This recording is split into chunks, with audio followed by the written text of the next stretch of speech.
নমস্কার বন্ধুরা, ভালো কিছু দেখুন এবং ভালো কিছু শিখুন। বাস্তব জীবনে এমন কিছু কথা যা আমাদের জানা এবং বোঝার খুব প্রয়োজন, যেই কথাগুলো আমাদের জীবনকে সহজ এবং সরল করে তোলে। বন্ধুরা, জীবনে পুঁথিগত শিক্ষা এবং সাংস্কারিক শিক্ষা দুটি কিন্তু আমাদের খুব প্রয়োজন। পুঁথিগত শিক্ষা আমাদেরকে সফল হতে সাহায্য করে এবং সাংস্কারিক শিক্ষা আমাদেরকে প্রকৃত মানুষ হতে সাহায্য করে। ছোট্ট একটি গল্প বলছি শুনুন। একবারে রিটায়ার্ড আইএএস অফিসার ওনার আত্মকথায় লিখেছিলেন যে, আমি একবার আমার মিসেসকে নিয়ে কোনো একটা গ্রামে যাচ্ছিলাম। আর ঠিক তখনই রাস্তার পাশে কোনো একটা গাছের মধ্যে আমার মিসেস কিছু বাবুই পাখির বাসা দেখতে পায় এবং সঙ্গে সঙ্গে ড্রাইভারকে বলে গাড়ি থামায় এবং আমাকে বলে একটা বাবুই পাখির বাসা এনে দেওয়ার জন্য, কারণ ওইটা ঘরের মধ্যে রাখলে খুব সুন্দর লাগবে।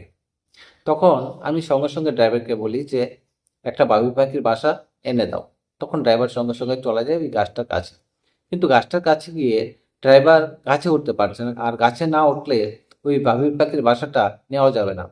তখন ওই ড্রাইভার আশেপাশে কিছুক্ষণ দেখলো, দেখার পর হঠাৎ একটা লোক দেখতে পেল, একটা রাখাল ছেলে যার সঙ্গে অনেকগুলা গরু ছাগল ছিল। তো ওই রাখাল ছেলেটাকে ডাকলো।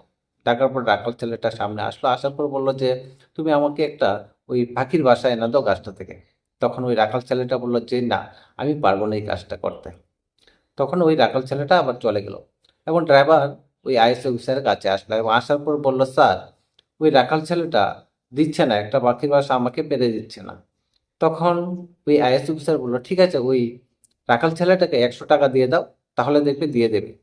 তখন আবার গেল ওই ড্রাইভার, যাওয়ার পর ওই রাখাল ছেলেটাকে আবার ডাকলো, ডেকে বললো, ঠিক আছে, তোমাকে 100 টাকা দেবো, তুমি একটা বাসা আমাকে গাছে উঠে দিয়ে দাও। তখন রাখাল ছেলেটা বললো যে না, আমি পারবো না। পারবো না বলে রাখাল ছেলেটা আবার চলে গেল। তখন ড্রাইভার আবার আসলো আইএস অফিসারের কাছে, এসে বললো, ওকে বলেছিলাম 100 টাকা দেবো, কিন্তু ও মানছে না। তখন ওই আইএস অফিসার বললো, ঠিক আছে, তুমি একটা কাজ করো, ওই রাখাল ছেলেটাকে বলো আমার কাছে আসতে। তারপর আবার ড্রাইভার গেল এবং যাওয়ার পর ওই রাখাল ছেলেটাকে ডাকলো। রাখাল ছেলেটা আসলো আইএস অফিসারের কাছে। তখন আইএস অফিসার বললো, তোমাকে 100 টাকা দেবো, এটা তুমি দিচ্ছ না কেন? তখন রাখাল ছেলেটা বলল, 100 না, আপনি যদি আমাকে 1000 টাকাও দেন তারপরেও আমি পারবো না। তখন আইএস অফিসার বলল, কেন? তখন ওই রাখাল ছেলেটা বলল, এখানে যতগুলো বাসা দেখতে পাচ্ছেন, প্রত্যেকটা বাসার মধ্যে পাখির বাচ্চা আছে।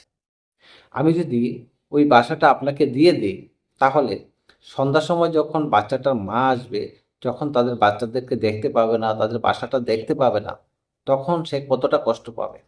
এই কষ্টের অংশীদার আমি হতে চাই না, স্যার। তখন ওই আইএস অফিসার কিছু আর বলল না।